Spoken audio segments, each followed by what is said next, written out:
Fake Love, Part 10. I'm simply reading to you today from the book of Second Samuel, chapter 13. 2 Samuel, chapter 13. 2 Samuel, chapter 13. Story of fake love. And for those of you who never heard of the word infatuation, that's what fake love is. Infatuation. Google it if you don't know the meaning of it. And this is an example of fake love or infatuation. 2 Samuel chapter 13. And it came to pass after this that Absalom the son of David had a fair sister whose name was Tamar. And Amnon the son of David loved her. And Amnon was so vexed that he fell sick for his sister Tamar, for she was a virgin. And Amnon thought it hard for him to do anything to her. But Ammon had a friend whose name was Jonadab, the son of Shimna, David's brother. And Jonadab was a very subtle man. And he said unto him, Why are you, being the king's son, lean from day to day? You're getting skinny. Will you not tell me? And Ammon said unto him, I love Tamar, my brother Absalom's sister, his half sister. And Jonadab said unto him, Lay down on your bed and make yourself sick. And when your father comes to see you, say unto him, I pray you, let my sister Tamar come and give me food and dress it, the meat in my sight, that I may see it and eat it at her hand. So Ammon lay down and made himself sick. And when the king was come to see him, Ammon said unto the king, I pray you, let Tamar, my sister, come and make me a couple of cakes in my sight, that I may eat it at her hand. And David sent home to Tamar, saying, Go now to your brother Ammon's house, and dress him meat, or make food for him. So Tamar went to her brother Ammon's house, and he was laid down. And she took flour and kneaded it, and made cakes in his sight, and did bake the cakes. And she took a pan and poured them out before him. But he refused to eat. And Ammon said, Have out all the men from me. And they went out every man from him. And Ammon said unto Tamar, Bring the food into the chamber, that I may eat of your hand. And Tamar took the cakes which she had made, and brought them into the chamber to Ammon her brother. And when she had brought them in to him to eat, he took hold of her, and said unto her, Come, lie with me, my sister. And she answered him, Nay, my brother, do not force me, for no such thing ought to be done in Yasharel. Do not you this folly. And I, whither shall I cause my shame to go? And as for you, you shall be as one of the fools in Yasharel. Now therefore I pray you, I beg you, speak unto the king, for he will not withhold me from you. Howbeit he would not hearken unto her voice, but being stronger than she, forced her, and lay with her. He raped her. Then Ammon hated her exceedingly, so that the hatred wherewith he hated her was greater than the love wherewith he loved her. Infatuation. And Ammon said unto her, Rise, be gone. And she said unto him, There is no cause. This evil in sending me away is greater than the other which you did unto me. But he would not hearken unto her. Then he called his servant that ministered unto him, and said, Put out this woman from me, and bolt the door after her. And she had a garment of divers colors upon her, for with such robes were the king's daughters that were virgins dressed.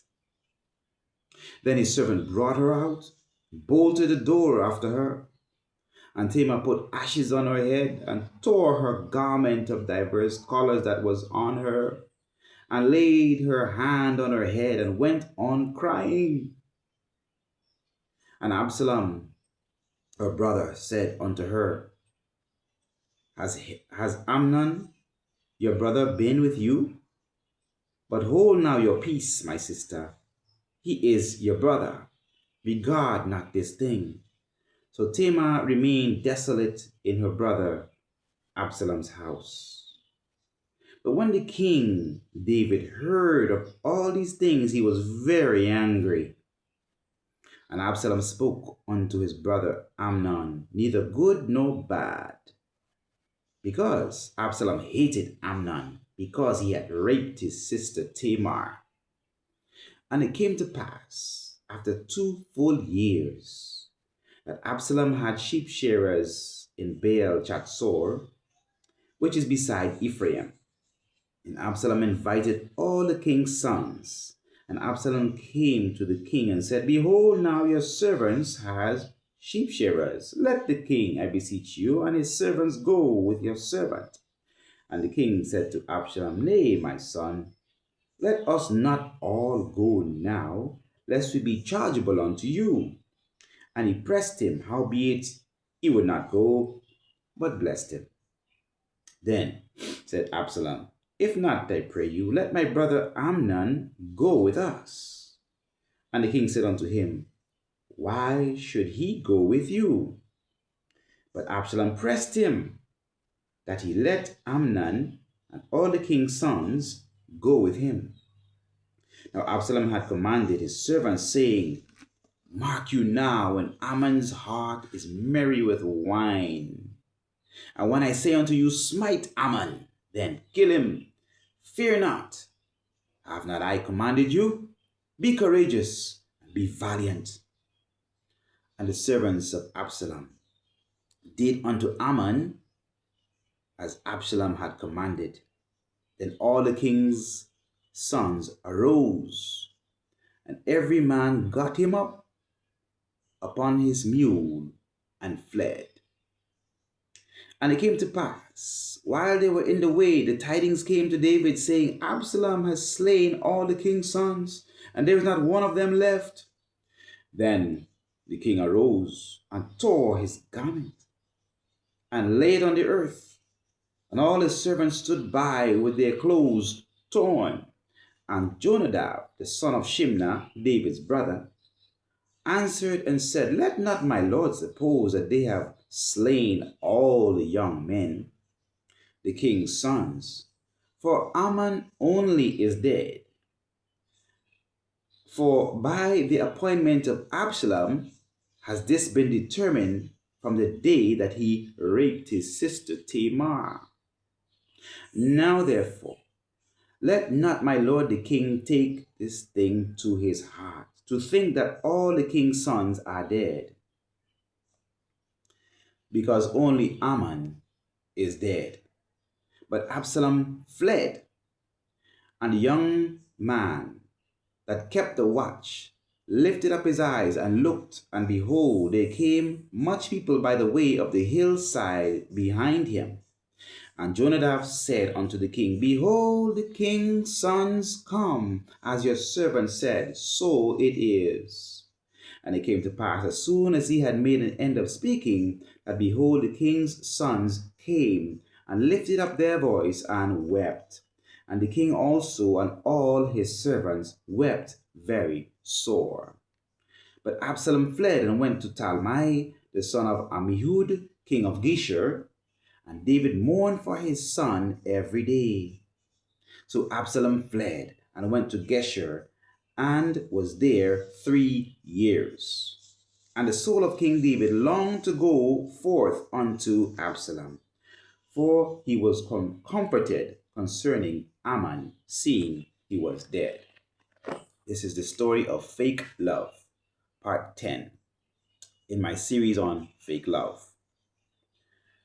Please look up the word infatuation, because that is what fake love is.